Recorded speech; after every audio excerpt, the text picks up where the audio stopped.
Դրությունների մեր արդյունքների վստահում եք, թե դուք եք կարծում, որ կեղծված են։ Ես գիտեմ ոնց է կեղծվել։ Էդի թող իրանք ասեն։ Չի կարելի այս երկիրը այդ աստիճանին տանել կործանման, դա նշանակում է, որ վերացնել հայ ազգը։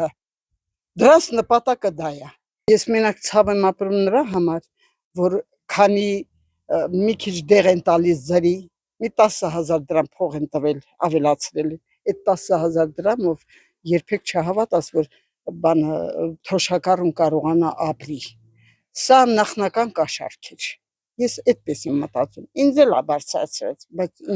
ինձ պետք չի, թող իմ երկիրը մնա, ոչ դեղն եմ ուզում, ոչ էլ իր 10,000 դրամն եմ ուզում։ Ինձ պետք չէր, բայց թող իմ երկիրը մնար։ Հիմա բանի միջանցք են ուզում արդեն։ Ես այն օրը նայում եմ, միջանցք արդեն ուզում է։ Սա բոլորը ինչից առաջացավ։ Մեր թուլությունից, մեր ղեկավարների թուլությունից։ Իհարկե կեղծվել է, եթե արդար ընտրություն լիներ, ժողովուրդը արդան կդրեին էլի։ Խարդախությունը շատ է։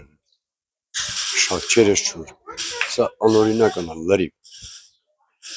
Ես այս տարիքի մարդ եմ ես ձևի պենջ ես տեսած չի։ Առաջին անգամ ընտրություններում որ ձևի հաղթումներ կան։ Ինքն լրիվ ապօրին է։ Սրան նրա ձայները խլելով, գողանալով, տեսքան չի, չպիտի լինի։ Ինչի։ Իշխանության չարաշահը։